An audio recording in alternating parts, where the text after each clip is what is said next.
Welcome for another episode of Four Guys Talking About AI. We're here with my good friends, John Gerard, Greg Sterling, and Neil Polachek. Hey, guys. Morning. Afternoon. What's happening? All right. Well, we got a lot going on this week with in the world of AI. When do we not have a lot going on? I was going to say, I mean, look, it's just going off. So this week, some really interesting things happened. There was an interesting interview with Lex Fridman and Dario Amodei, who's the CEO of Claude. And they were talking about how fast AI is accelerating. So we'll get into some of those details. O2, the technology, the telco, unveiled a product called Daisy, which wastes the time of scammers so that when scammers are calling people, it can route those calls and then waste the scammer's time, which is like the greatest use of AI, I think, known to man so far. And OpenAI is developing an AI called Operator that performs everyday tasks. We'll talk a little bit about that. And there's a robot that watched surgery videos and learned how to do surgery at the skill of a human doctor, which is just pretty mind-blowing. It just did it by learning from those videos. Who was the guinea pig that the robot did surgery on? I think that was a cadaver. So I don't think. I think that a surgeon who's up late at night and, you know, I might prefer a robot personally. Well, you know, we'll not. We'll talk a little bit about that. I think we're all going to face that option eventually, I think. I always use the developer betas, but even I have my limits. Right, exactly. Would you prefer the human doctor for this price or the robot for this lower price? Well, that's what the new Medicare system will do. Yeah. Everyone will have to take the robot choice. There we go. All right, anyway. And then we'll have swappable parts and it'll all just be like, you just go in there and you're just like, okay, I need a new kidney. Just take care of it. There won't be long lines anymore for surgery. And then we'll dig into your guys' research results, Greg and Neil. So really interesting to hear about what's going on with your discoveries on that front. Let's talk a little bit about this interview with Lex Fridman and the CEO of Claude. So one of the things I thought was really compelling was they were talking about the acceleration of how fast these models are learning. And models have gone from high school level education in 2022 to undergraduate level in 2023 and PhD level in 24. And their programming skills went from 3% of real tasks. So being able to do 3% of real tasks in January to now 50% of real tasks in October. Is that coding? Is that coding?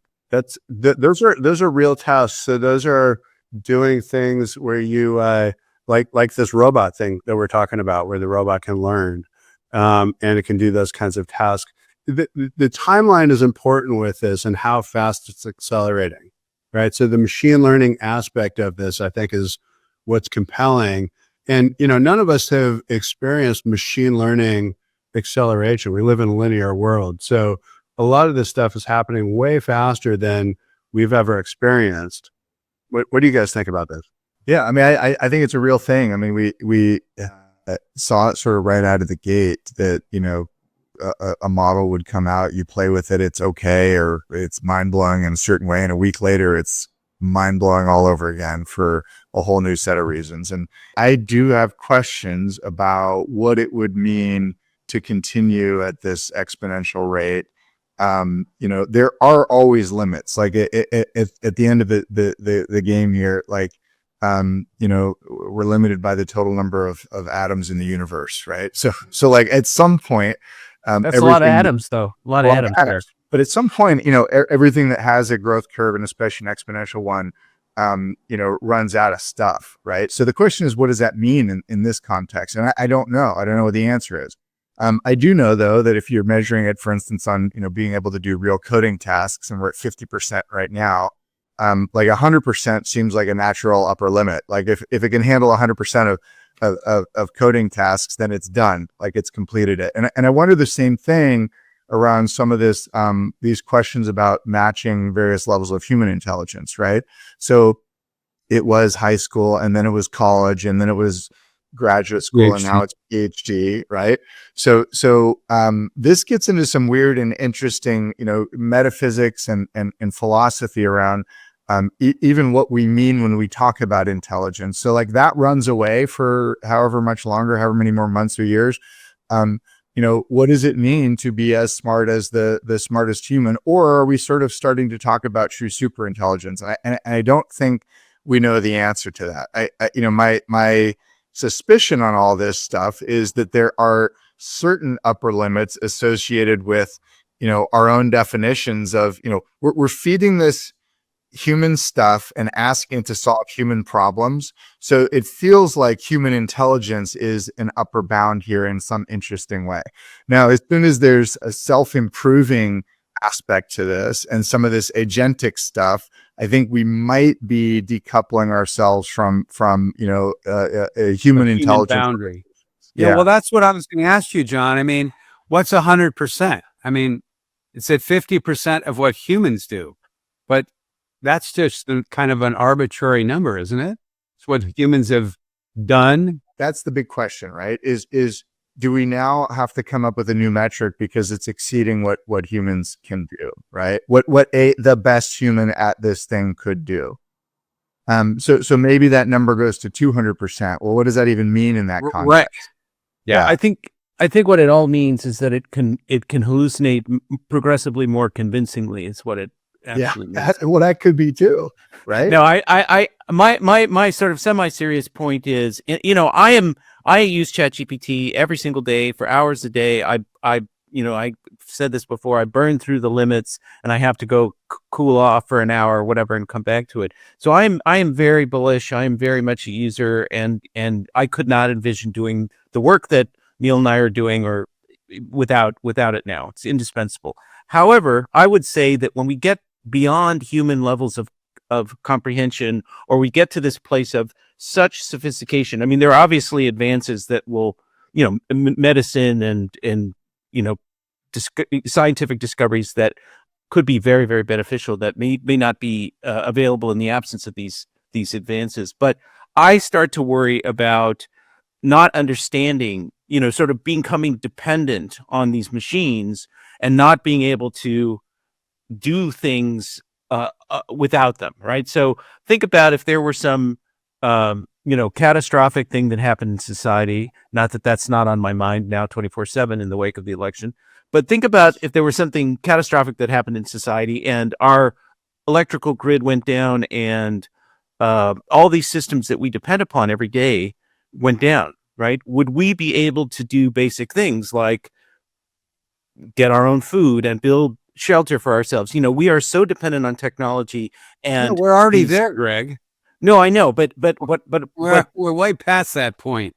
Well, we could debate that, Neil. I mean, but I just worry about humans being so dependent on machines that they don't understand. That they lose control, right? That's my concern here. Yeah. Or I mean, especially because a lot of these approaches are in many meaningful ways now replacing thinking. The question ends up being, are we replacing thinking to our detriment? And I think that's kind of maybe more what you're getting at. Like when the calculator. Well, no, but that's a subsidiary point. That's not exactly what I'm saying, but that's irrelevant. That's more relevant than talking about some societal apocalypse. Well, I guess what I'm saying is it feels to me like we didn't lose a whole lot when people stopped having to do long division by hand in terms of the ability to solve problems and to think. Getting that under a calculator was sort of a reasonable shorthand that didn't actually erode any real learning or sort of, a bit. In fact, if anything, it augmented it. It's now people could actually learn faster because you get rid of that, some of that mechanical stuff. Some of the AI seems like that. Some of it feels like a replacement for the thinking in the first place. Why do I even need to know algebra or worry about that? And the sort of fundamental ways that it works that help inform me about how to solve problems in the world, because this thing will take care of all that. And by the way, this is also something that, the Luddites for time immemorial have argued, is that like technology automates these things that are going to stop us from fully developing as people. It just might be that now this time it's true. Coincidentally, there was a report that was released this week about literacy in the US. And here are a few stats, really mind blowing. Illiteracy has become such a serious problem in our country that 130 million adults are now unable to read a story to their children. Are you serious? 130 million adults. So that's almost 50% of the U.S. adult population. And by the way, that 50% happens to be the same percentage of presidential candidates this year that are illiterate. Just yeah. Yeah. There's the And it might be close to explanation. the same number of people who are obese or on the heavy side. Yeah, That's keep going, Andy. Here's some other stats. 21% of adults in the US are illiterate in 2022. 54% of adults have a literacy below 6th grade level. 45 million are functionally illiterate and read below 5th grade level. And 44% of Americans do not read a book in a year. So that all is happening. That's the backdrop of all of this. And so, when we're talking about all this stuff that's happening with AI and how fast the AI is learning, and at the same time, the decline of literacy that's also happening, it's no wonder that convenience will fill the gap right there. So whatever convenience tool, whether it's a robot or whether it's an AI, in some cases, it's going to fill that void. So the techno dystopian interpretation is that we are descending into idiocracy, and that seems to be evident around us. The techno utopian view would be, we've talked a lot on the show about what a powerful tool AI is for learning, right? So, I don't know, what's hiding behind those numbers, but I do know that, learning style and how people ingest information, whether you're a visual learner or auditory or whatever, like that stuff, it is meaningful and matters and is getting more attention these days. Who knows? Maybe there's a story where AI meets you or me or any where we are and is a tool for positive change in that way.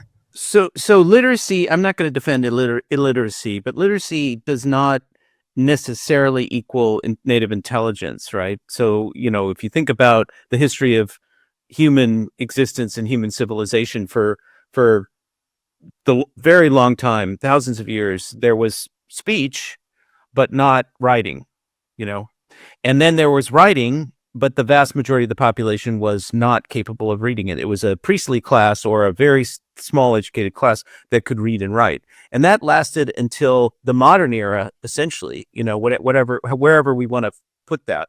So that's not to defend illiteracy. And I agree, those stats are very concerning, but people talk about the post-literate society, that seems to be where we are, right? There's information's being conveyed in ways that is not through the written word, audio, video, and people are getting information, but I mean, to the comment I made a number of weeks ago about, I don't know whether this was pre-show or during the recording, but Jimmy Kimmel, Man on the Street, name another country. They showed him a map.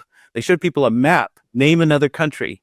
And this is in Los Angeles, and people could not do it. They couldn't say Canada. They couldn't say Mexico. They named continents in some cases, Africa. That's not a country. But Right. that's kind of shocking, and that's kind of more fun, consistent. I don't know if it's fun, but it's kind of humorous / tragic, kind of consistent with what you're saying. I listened a lot this week to all this stuff about climate change and the climate summit that was held somewhere. I can't remember where. Azerbaijan, a petrostate. And I thought a lot about, if you listen to the commentary, we're not making any progress, frankly.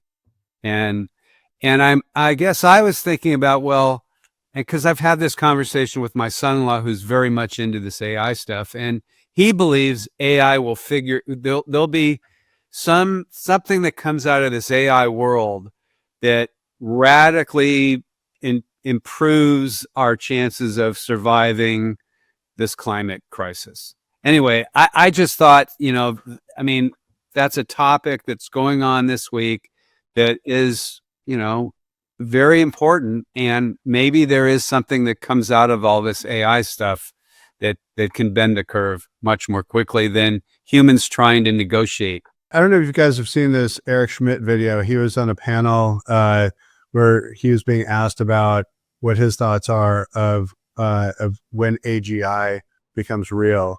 And what he was saying was, within the next few years, what we're going to experience is the speed of which AI is growing, that we're going to have the smartest bots, the smartest AIs that are out there. Is going to have all the information about, anything that's scientific, that's art related, that's all the information essentially that is available.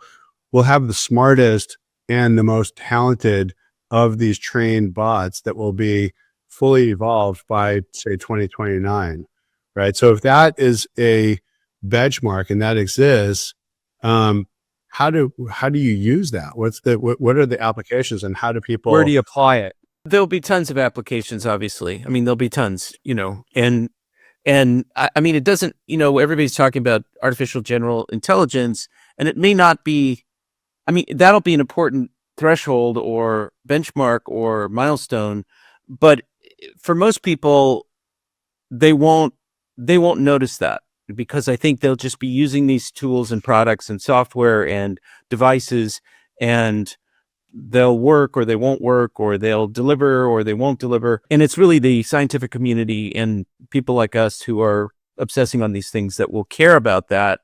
The real question is, how much of decision making do we turn over to autonomous systems, right? So agents is the beginning of that, and AGI is maybe the fulfillment of that. How much discretion, how much decision making, how much authority do we turn over? I think that's right. And I think, one way to think about this that we just sort of touched on briefly is like, let's use the terms that are on the table here. We've got AI that's approaching PhD level intelligence, or is at that level. It strikes me that the world would benefit quite a lot from having 1 million more PhDs in the mix, solving problems, and to the degree that this is a fair way of framing what's going on with the level of capability of these AIs. Are we able to arbitrarily spin up as many millions of new PhDs as we want in any field to start sort of solving problems in the ways that humans would solve them, right? So now can we untether ourselves from the normal constraints of, we need some babies to be born, to go through school, to turn into PhDs before we can get to this point. That it's not going to make untractable or intractable problems tractable. But it certainly could be a brute force attempt to throws more resources that gets that's them. Right.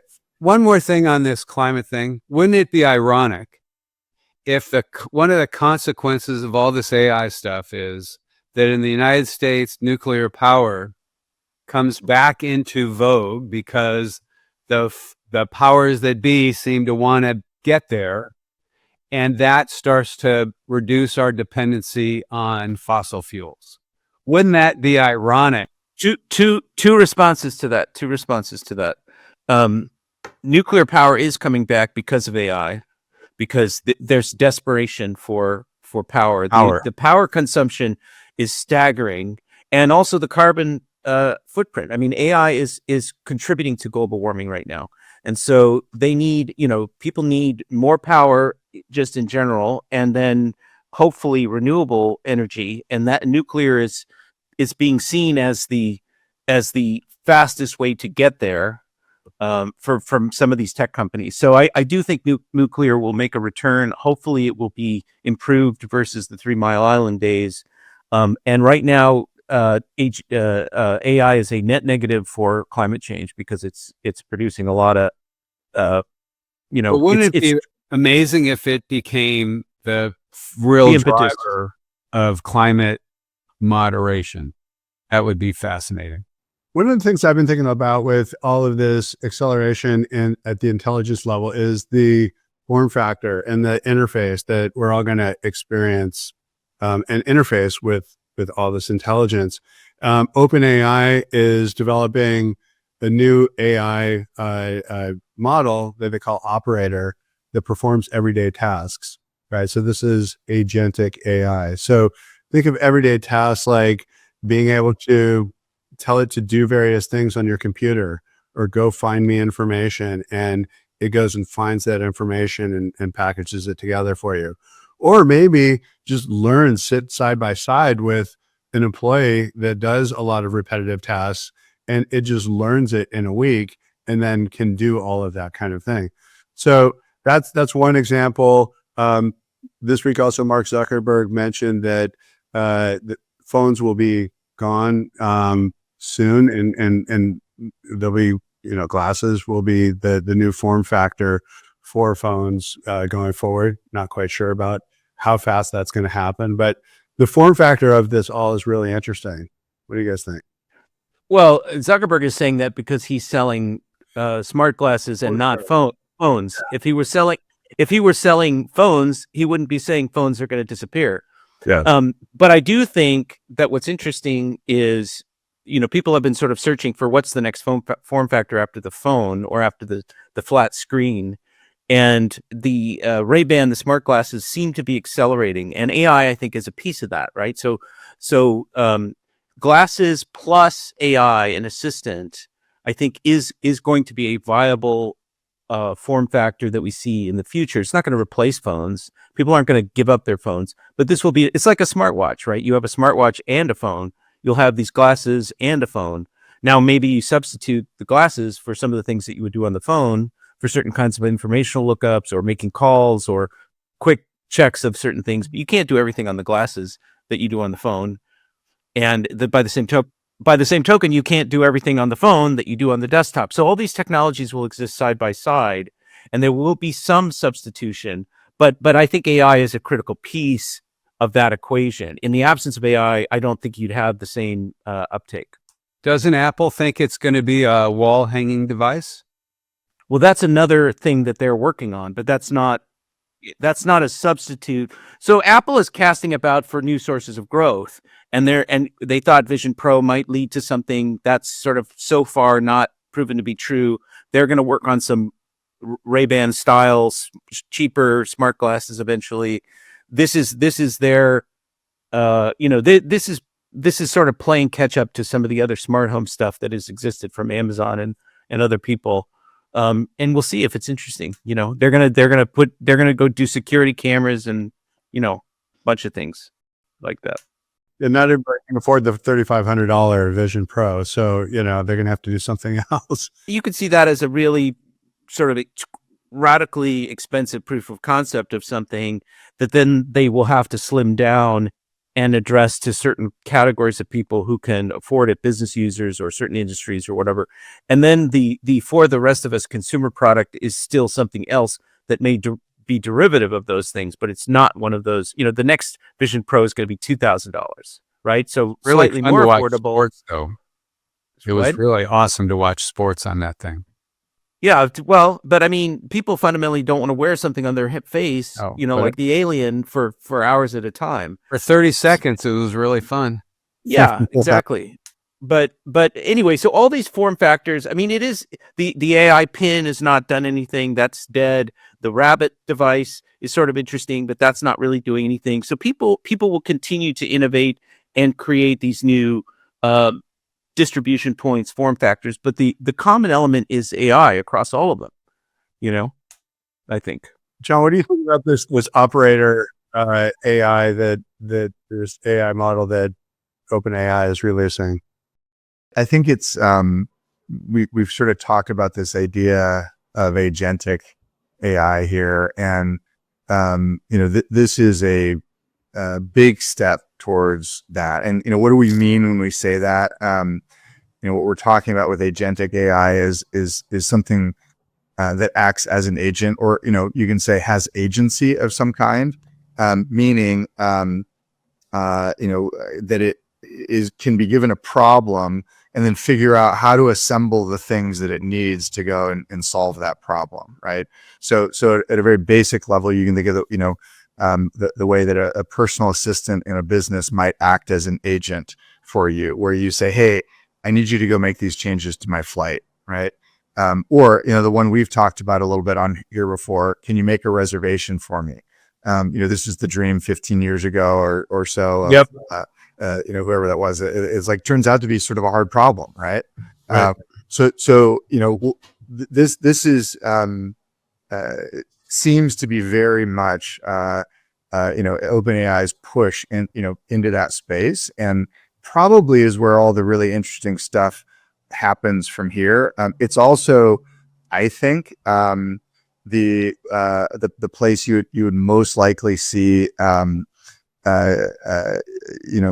of an AGI kind of a thing come out of the artificial general intelligence, because simply being smart enough to solve problems is only part of intelligence. The other part is doing something with those smarts and going out there and manipulating the world to test and see whether your ideas are right, or to cause the change that helps you get closer to your goal. And that is the purview, that's the playing field of agentic AI and agents. So we now have the three main AI companies, with the exception of, Microsoft too. So it's four. It's Microsoft, Anthropic, Google, and OpenAI are all simultaneously working on this to varying degrees.